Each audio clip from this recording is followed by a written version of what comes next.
Leaked iPhone 18 Pro screen protectors are floating around Weibo, and yeah, it's just a piece of plastic. But what's the return on paying attention to a leak like this? Because if Apple is finally shrinking the dynamic island after basically 4 years of leaving it untouched, that tells us a lot about where iPhone design is headed, and whether the next couple of generations are going to feel meaningfully different or just like the same phone with a new wallpaper. In the past few iPhone cycles, Apple's been doing a lot of quiet upgrades. Better chips, better cameras, better efficiency, but visually, the front has felt pretty static. So I'm going to break down what this leaked screen protector actually suggests, what Apple has to change in software to make it work, and why I think this is the clearest sign yet that we're on a deliberate schedule toward a truly clean, uninterrupted display. So by the end of this video, you'll know whether this is a nothing burger leak or the start of Apple's next real design shift. Stick around because the percentage doesn't sound that crazy, 35% smaller, but the side-by-side is what makes it feel real. Alright, first, what are we even looking at? The leak is screen protectors supposedly made for the iPhone 18 Pro, and screen protector leaks are usually credible in a very specific way. Accessory makers get dimensions early, they cut to spec, and those specs tend to reflect physical cutouts, like where the camera and Face ID hardware need space. And according to this leak, the iPhone 18 Pro's cutout is noticeably smaller than what we're expecting on the iPhone 17 Pro. The claim is roughly a 35% reduction in the dynamic island footprint. Now, I'm going to be straight up. 35% smaller is one of those stats that can sound impressive, but also kind of meaningless until you ask, 35% what? Width, area, height? Because if you shave 35% off the area, it can still feel big if the shape is awkward. If you shave it off the width, it can feel dramatic even if the area reduction isn't huge. But the actual takeaway from the images is pretty simple. The cutout goes from being a wide, commanding pill to something that looks almost delicate, like it's still there but it's not shouting at you. And that's the key difference. The iPhone 17 Pro's island is present even when nothing is happening. The leaked iPhone 18 Pro cutout reads more like, okay, fine, that's where the sensors are, and then your eyes move on. All that is to say, if this leak is accurate, Apple's finally moving the hardware around in a way that changes the everyday feel of the phone. So how do you shrink the dynamic island without going full under-display selfie cam, which Apple clearly doesn't want to do yet? According to the leak details, Apple is moving the infrared flood illuminator under the display on the iPhone 18 Pro. That's one of the key components that powers Face ID, and then what's left that still needs a physical opening is the infrared camera plus the front-facing camera lens.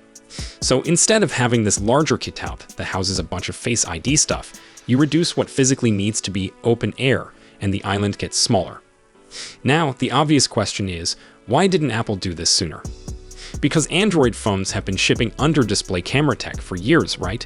And yeah, they have, but it often looks soft, hazy, low contrast, weird in bright light, like it works, but it's clearly compromised. And Apple's user base, whether you like this or not, does not tolerate it works, but it's compromised on a $1,000 phone. People will accept Apple being late way faster than they'll accept Apple shipping a feature that feels janky just to win a spec sheet argument. In my human opinion, this is one of those calls that frustrates people in the short term because you're watching other brands do the thing, but it builds loyalty over time because when Apple finally ships it, it usually feels like a finished product. That's the bet, at least. But there's another reason it took so long, and I think this is the bigger one: software. The dynamic island isn't just a hole punch. Apple built an entire interaction vocabulary around it: live activities, timers, music, maps, calls, background tasks. That whole expand and contract animation style is tuned to the current island's dimensions. If you change the physical size, you either 1. Keep the UI the same size and just have extra black space around the smaller cutout, which would look dumb, or 2.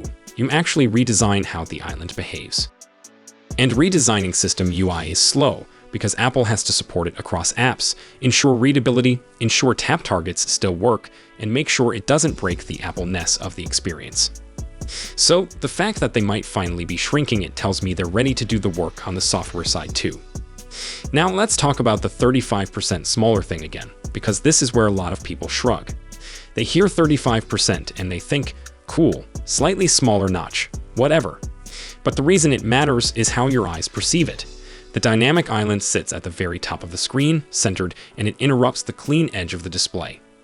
Anything that interrupts the edge of a display gets noticed more than something in the middle. So even if the actual measured change is only 35%, the perceived difference can be bigger because it reduces that visual weight at the top. It's like thumbnails on YouTube. A tiny change to contrast or composition can change CTR way more than you'd expect, because human attention is weird. It's not purely logical. And the side-by-side comparison is what sells it. The older island looks chunky. The new one looks like it's trying to get out of your way. Hands down, this is the most meaningful iPhone front design change we've seen since Apple introduced the island in the first place, if it's real. Alright, now, while we're here, the leak cycle around iPhone 18 Pro also keeps pointing to two other things that matter a lot, even though they're less visually obvious. First, the A20 Pro, expected to be Apple's first 2nm chip. Now, I know 2nm can sound like pure marketing, and to be fair, the number doesn't directly translate to your phone is 20% faster. But generally, smaller process nodes mean better efficiency and more performance per watt. So what does that actually mean in plain English? It usually means better battery life or more sustained performance without heating up, or Apple doing more on-device processing without tanking your battery. And if Apple pairs a smaller island hardware shift with a major chip leap, that's a pretty strong 1-2 punch for the "this is a real generational step" argument. Second, variable aperture on the main camera. This is one of those features that sounds nerdy, but it's actually super practical. Variable aperture means the camera can physically adjust how much light it lets in, kind of like how real cameras do it. Why does that matter? Because right now, a lot of phone portrait and cinematic effects are computational. They're good, sometimes insanely good, but they can still mess up edges, hair, glasses, weird background shapes, all that stuff. A variable aperture system can help create more natural depth and handle tricky lighting better. Bright scenes, night scenes, high contrast scenes. Less the phone is guessing, more the optics are doing the work.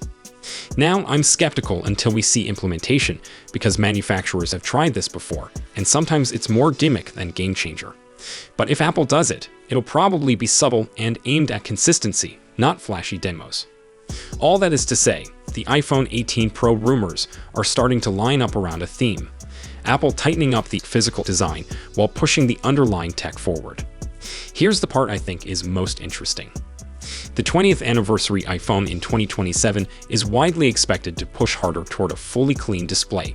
No cutouts, no island, just screen. Whether that means under-display Face ID, under-display camera, or some new approach, we'll see. But the iPhone 18 Pro, if this leak is accurate, feels like the clearest signal, yet that Apple is working toward that on a deliberate schedule. Because Apple doesn't usually jump from big visible cutout to perfect invisible sensors overnight. They iterate, they move one component under the display, then another, then they refine. They make sure quality doesn't drop. So shrinking the island now is basically Apple saying, we're not done, this is step one. And I know some people will say, who cares, it's still a pill.